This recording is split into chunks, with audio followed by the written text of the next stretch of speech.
Hello बच्चों, मैं राजीव बहुत बहुत स्वागत करता हूं आप सभी का जल मैथ्स क्लासेस में। और आज हम यहां पर हल करवाने जा रहे हैं आपको यूपी बोर्ड एग्ज़ाम 2024 के गणित के प्रश्न पत्र की दृष्टि से 6 नंबर वाले बहुत ही ज़्यादा इम्पॉर्टेंट क्वेश्चंस। तो इनमें से पहला प्रश्न अब हम देखते हैं कि बिंदुओं 4, -1 और -2, -3 को जोड़ने वाले रेखाखंड को समत्रिभाजित करने वाले बिंदुओं का निर्देशांक ज्ञात कीजिए। तो प्रश्न ये रहा हमारा, तो इसको हम हल करते हैं। अब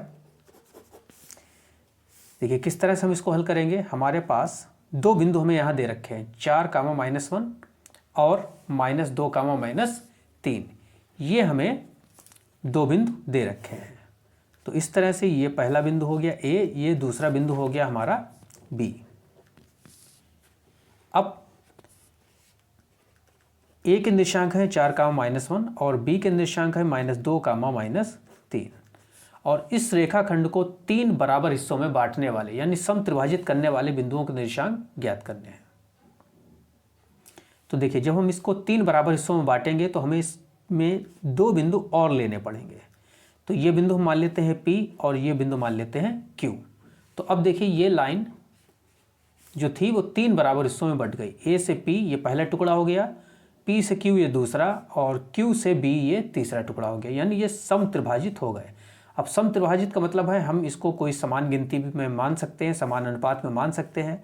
तो हम ये यहाँ से यहाँ तक 1 मान लेते हैं, A से P तक, और P से Q तक भी हम 1 मान लेते हैं, और Q से B तक भी हम 1 मान लेते हैं, क्योंकि सवाल में ही हमसे कहा गया है कि समत्रिभाजित करने वाले बिंदुओं के निर्देशांक ज्ञात कीजिए। तो हमें यहाँ समान गिनतियाँ ही, समान अनुपात ही लेने हैं। चाहे तो आप 1, 1, 1 ले लीजिए, या 2, 2, 2 ले सकते हैं, या 3, 3 और 3 भी ले सकते हैं। तो अब हमें इन बिंदुओं P और Q के निर्देशांक ज्ञात करने हैं। तो देखिए यहाँ लिखते हैं, माना AB को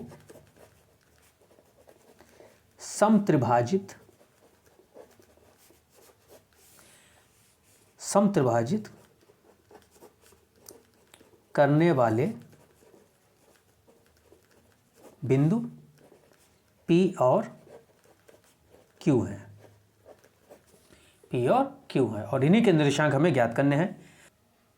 देखिए P जो है वो इस रेखाखंड AB को कितने अनुपात में बांट रहा है। देखिए यहाँ से यहाँ तक 1 है, और P से लेके B तक कितना है, 1 और 1 2 है, यानी कि ये 1:2 में इसको बांट रहा है। तो यहाँ लिखते हैं, चूंकि P AB को 1:2 में विभाजित करता है,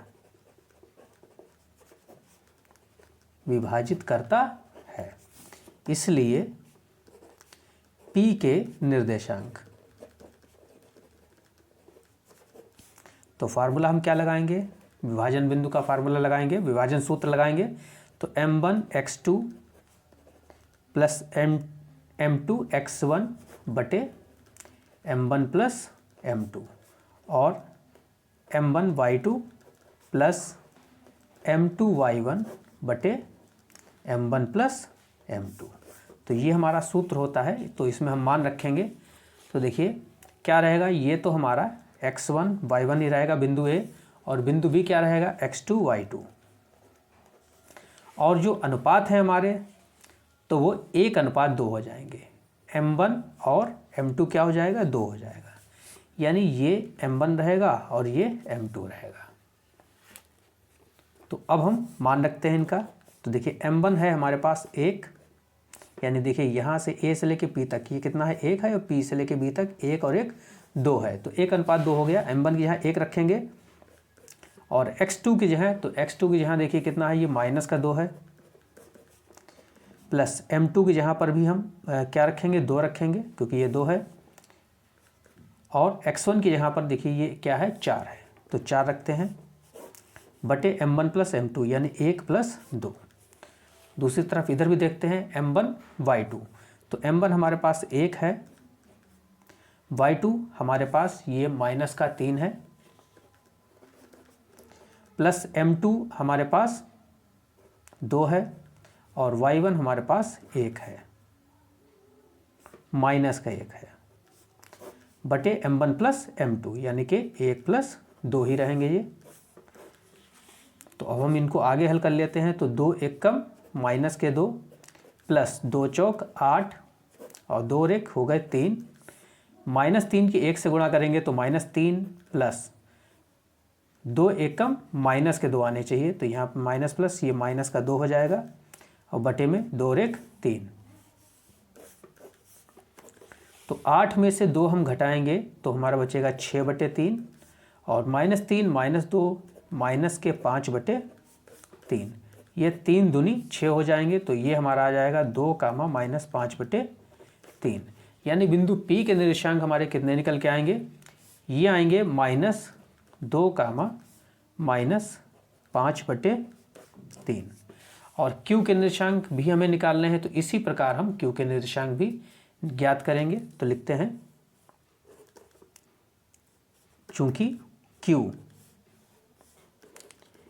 AB को, अब देखिए Q जो है वो यहाँ पर है और Q के आगे कितने गिनतियाँ हैं, 2 हैं, 1 और 1 2।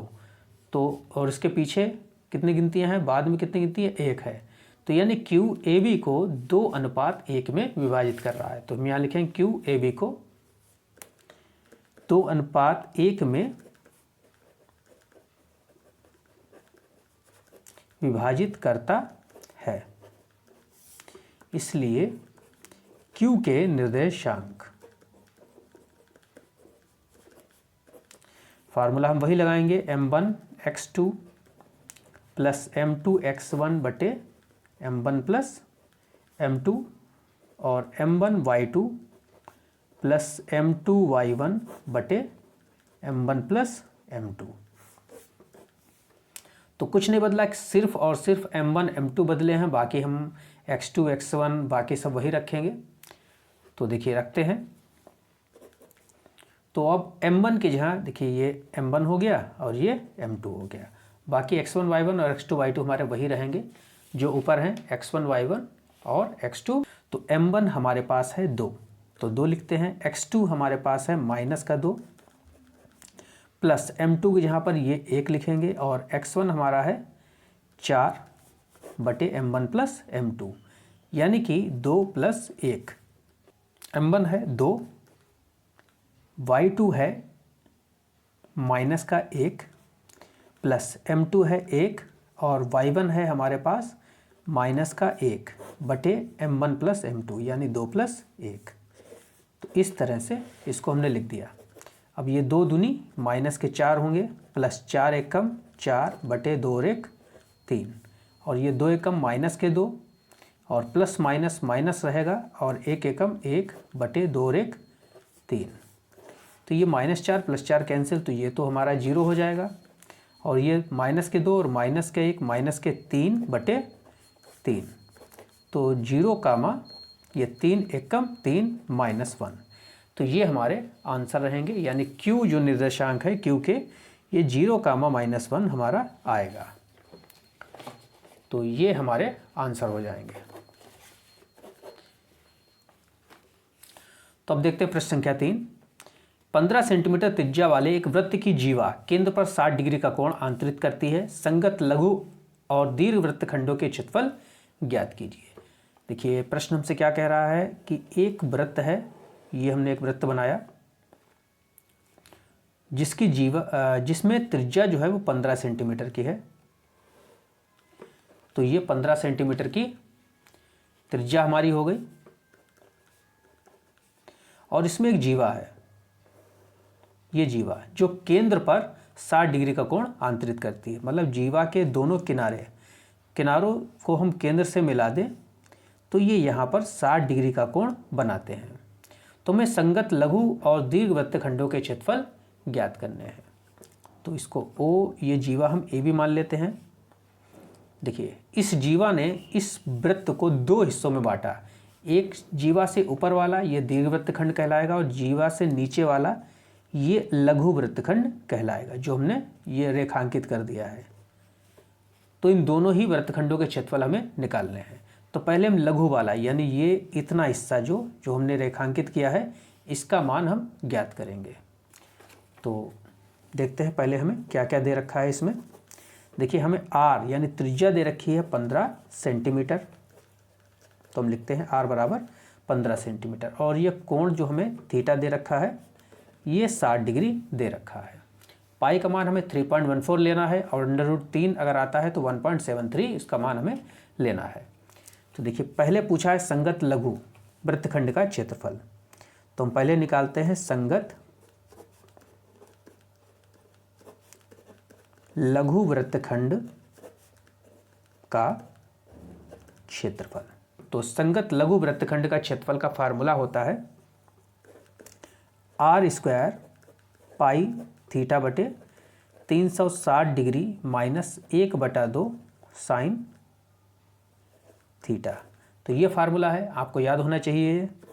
तो r कितना है, r है देखिए 15, तो हम यहाँ लिखते हैं 15, क्योंकि r के ऊपर घात 2 लगी है तो हम इसको 2 बार लिखेंगे। पाई का मान प्रश्न में 3.14 दे रखा है, तो 3.14 लिखेंगे बटे 360 डिग्री माइनस 1/2 साइन थीटा, हमें 60 दे ही रखा है।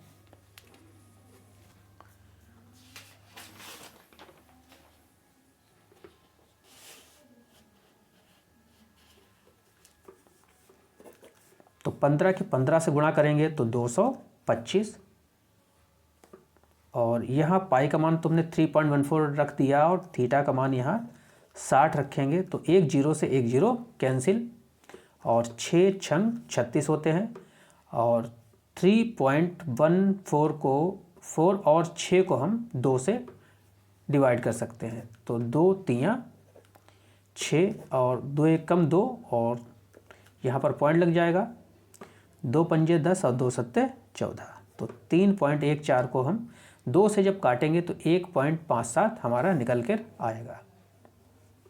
तो यहाँ हम लिखते हैं 1.57 और बटे में ये क्या है 3 है, माइनस 1/2 और साइन 60 डिग्री का मान होता है √3/2, तो बराबर 225। तो 1.57 बटे 3 माइनस √3 का मान हमें यहाँ रखना है, तो 1.73 सवाल में दे रखा है, और बटे 2 दूनी 4, तो 225, और 3 और 4 का जब हम एलसीएम लेंगे तो 3 चौक 12, 4 की 1.57 से गुणा, तो 4 सत्ते 28 के 8 बचे 2, 4 पंजे 20 और 2 22 के 2, हासिल लगे 2, 4 कन 4 और 2 6, और एक और एक 2 अंकों के बाद यहाँ पर पॉइंट लगेगा, यानी कि ये 6.28 आएगा माइनस, और 3 की 1.73 से गुणा करेंगे तो 3 तियाँ 9, 3 सत्ते 21 का 1, हासिल लगे 2, 3 एकन 3 और 2 5, और 2 अंकों के बाद यहाँ पर भी पॉइंट लगेगा, तो 225, और 6.28 में से हम 5.19 माइनस करेंगे, तो देखिए 6.28 में से माइनस कर देते हैं 5.19, तो इधर से हासिल लेंगे तो यहाँ 18, 18 में से 9 गए 9, और यहाँ 1 बचेगा, 1 में से गया 0, और 6 में से 5 गया 1, तो 1.09 हमारा निकल के आएगा, और बटे में क्या है 12। तो 225 की हम 1.09 से गुणा करेंगे, तो गुणा करने पर ये हमारा आएगा 245.25 बटे 12, और जब हम इसको 12 से डिवाइड करेंगे यानी भाग देंगे तो हमारा आंसर आएगा 20.4375 सेंटीमीटर स्क्वायर। तो ये संगत लघु वृत्तखंड का क्षेत्रफल निकल के आ गया। अब हमें संगत दीर्घ वृत्तखंड का क्षेत्रफल भी निकालना है, तो वो भी हम यहाँ पर ज्ञात करते हैं। देखिए लिखते हैं संगत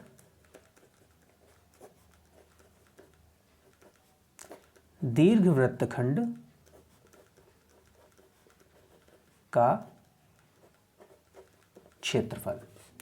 तो संगत दीर्घ वृत्तखंड का क्षेत्रफल देखिए किस तरह से निकालेंगे, हम पूरे वृत्तखंड का क्षेत्रफल लेंगे और पूरे वृत्तखंड के क्षेत्रफल में से ये लघु वाला रेखांकित वाला हिस्सा माइनस कर देंगे, तो ये इतना दीर्घ वृत्तखंड का क्षेत्रफल यानी जीवा के ऊपर वाला एरिया हमारा निकल आएगा। ये जो जीवा है इसके ऊपर वाला दीर्घ वृत्तखंड का क्षेत्रफल निकल आएगा। तो देखते हैं, लिखेंगे पूरे वृत्त का क्षेत्रफल पूरे वृत्त का क्षेत्रफल माइनस लघु वृत्तखंड का क्षेत्रफल।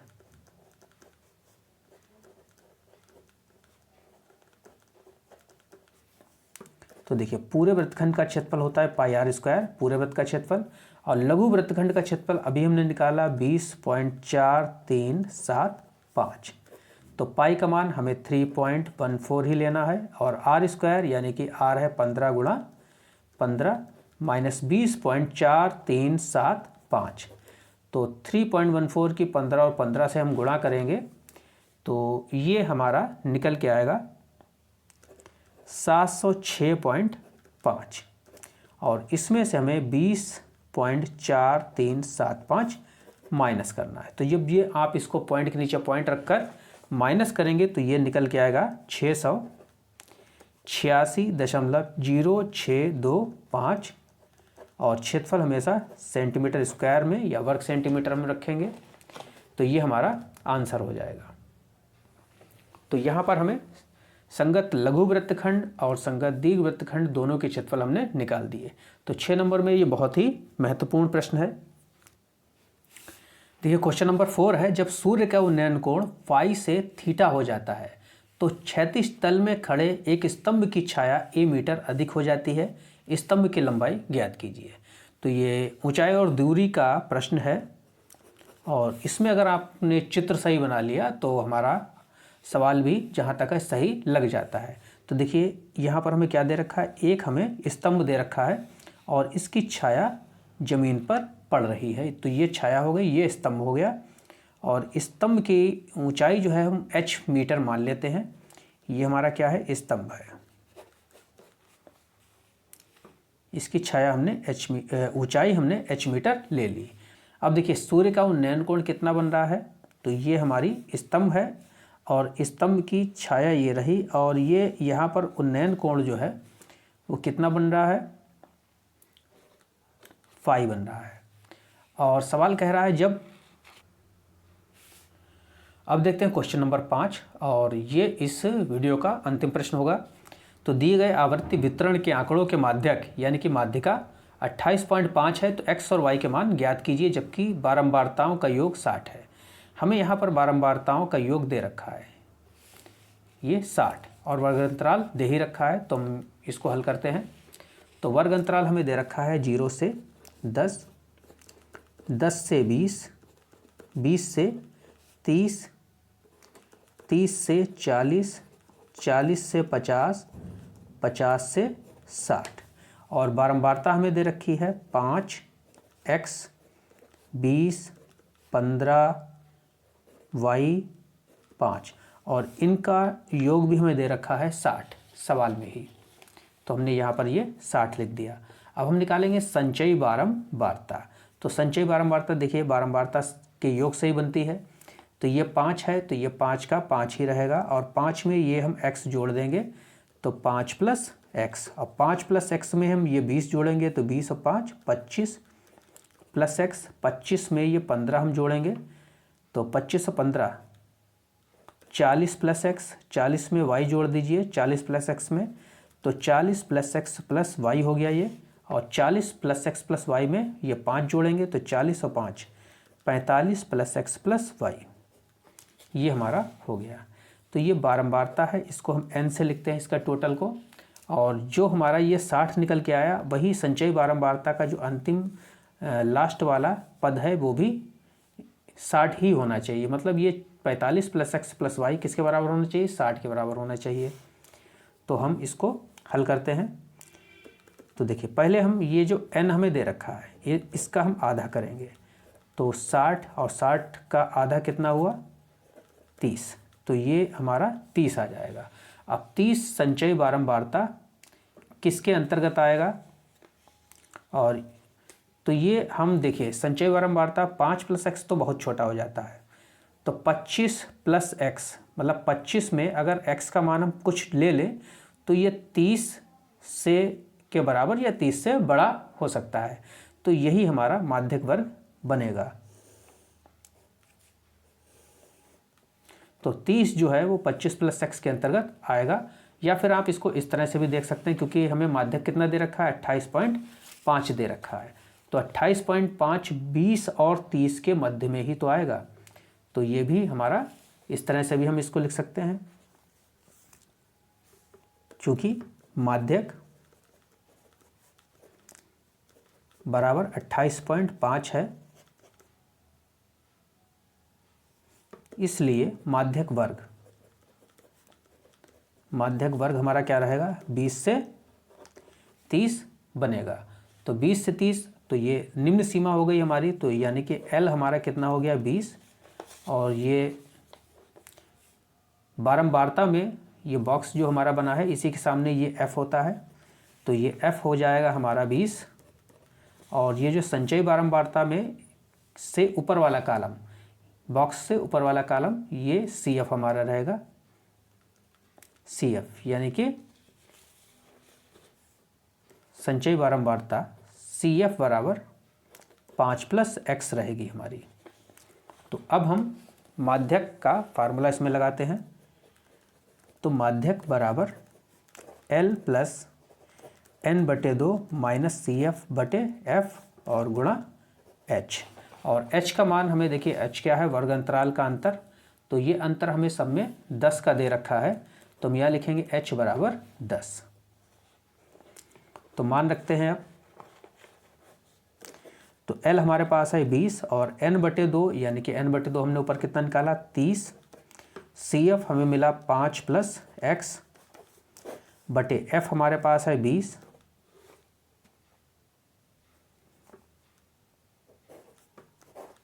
और H है 10।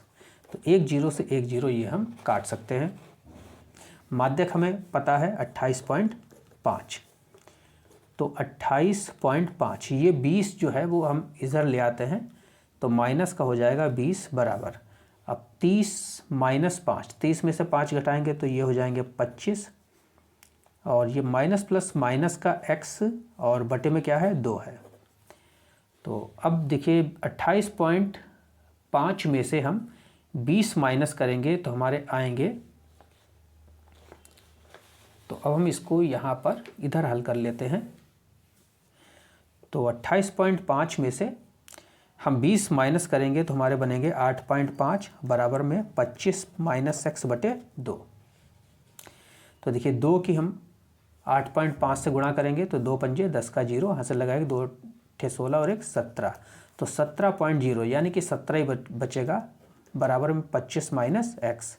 तो हमें x निकालना है, तो x हम इधर ले आते हैं LHS की तरफ, बराबर में 25 और ये 17 जो है वो दूसरी साइड में ले जाएंगे तो ये माइनस का हो जाएगा। और x बराबर 25 में से 17 जो हम घटाएंगे तो हमारे पास क्या निकल के आएगा, 8। तो अब हमें y भी निकालना है, तो हम क्या करेंगे, तो हम देखिए हमने बताया था आपको कि ये n बराबर 60 और ये संचयी बारंबारता का जो अंतिम पद है, ये दोनों पद क्या होने चाहिए, बराबर होने चाहिए।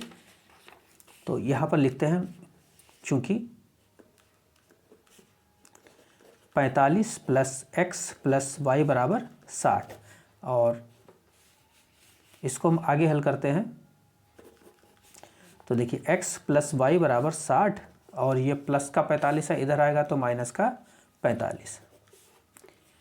तो x + y बराबर 60 में से 45 गए, ये छाया a मीटर अधिक लंबी हो जाती है, मतलब इसकी लंबाई थोड़ी बढ़ गई, भाई छाया तो घटती बढ़ती रहती है, तो ये a मीटर अधिक बढ़ जाती है जब उन्नयन कोण जो है वो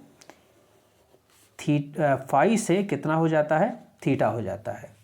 तो आपको इस स्तंभ की ऊंचाई ज्ञात करनी है। तो स्तंभ को हम मान लेते हैं AB, ये पॉइंट हम C मान लेते हैं, ये D, और ये यहाँ से यहाँ तक तो A दे ही रखा है, और यहाँ से यहाँ तक अगर मानना हम चाहें तो x मीटर इसको हम मान सकते हैं। तो अब हम आगे इसको हल करते हैं। तो यहाँ पर 2 समकोण त्रिभुज हमें दिखाई दे रहे हैं। तो समकोण त्रिभुज ABC, ये पॉइंट C है, और समकोण त्रिभुज AB और ये D। तो दोनों को ही हम बारी बारी से लेंगे।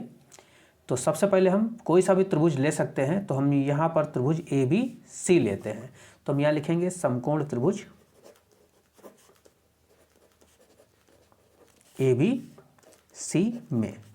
देखिए हमें क्या दे रखा है, लंब पता है और हमें आधार पता है। तो tan का फार्मूला हम लगा सकते हैं या cot का लगा सकते हैं। तो हम यहाँ पर tan का लगाते हैं।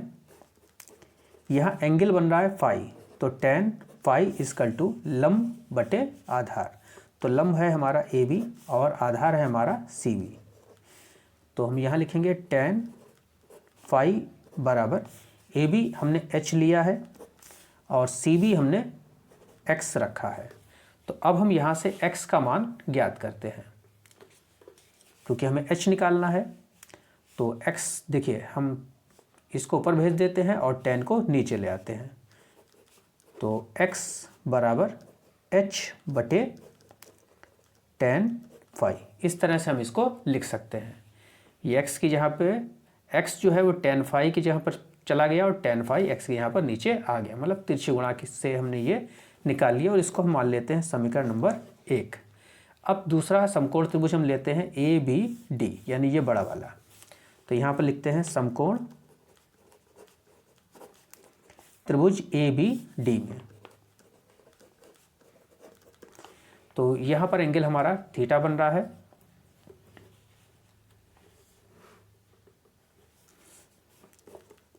तो हम लिखेंगे tan थीटा इजकल टू, लंब है AB और आधार हमारे पास है DB। देखिए आधार क्या है, DB है, लंब AB है।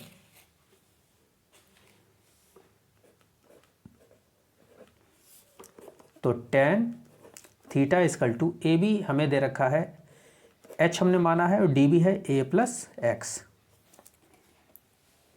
तो अब आगे देखिए क्या करते हैं, इसको भी समीकरण 1 के हिसाब से ही a प्लस एक्स को हम ऊपर भेजेंगे और tan थीटा को नीचे ले आएंगे। तो a प्लस एक्स बराबर h बटे tan थीटा, और यहाँ पर x का मान हम समीकरण 1 से डाल देंगे। तो a प्लस एक्स का मान है समीकरण 1 से, देखिए क्या है, h बटे tan फाई। तो हम यहाँ लिख देते हैं h बटे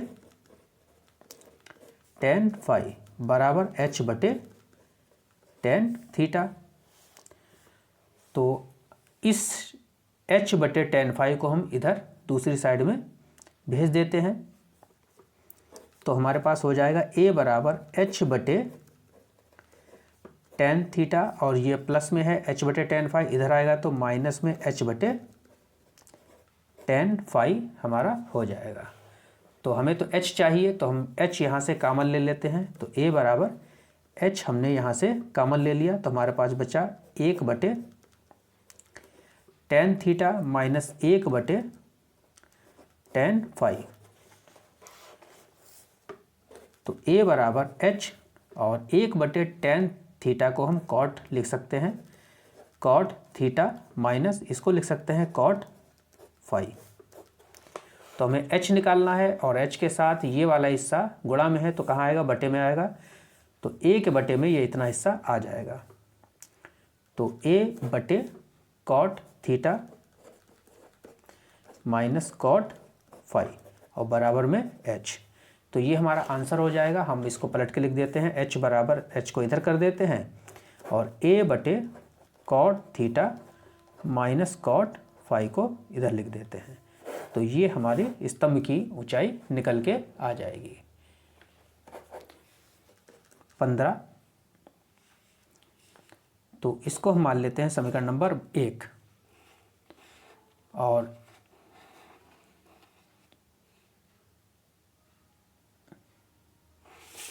इसको हम मानते हैं समीकरण नंबर 2 मान लेते हैं, और x बराबर 8 जो निकाला है ये हम समीकरण 1 मान लेते हैं। तो समीकरण 1 से x बराबर 8 जो है वो हम यहाँ रख देते हैं। तो 8 प्लस y बराबर 15, यानी y बराबर 15 माइनस 8। तो y बराबर 15 में से 8 गए 7, हमारा ये आंसर हो जाएगा। तो इसलिए हमारे आंसर हो गए x बराबर 8 और y बराबर 7। तो ये हमारा आंसर हो गया। तो ये वीडियो कैसा लगा आपको, वीडियो पसंद आया हो तो इसे लाइक कीजिएगा, चैनल को सब्सक्राइब कीजिएगा और ज़्यादा से ज़्यादा लोगों में शेयर कीजिएगा। तो मिलते हैं नेक्स्ट वीडियो में।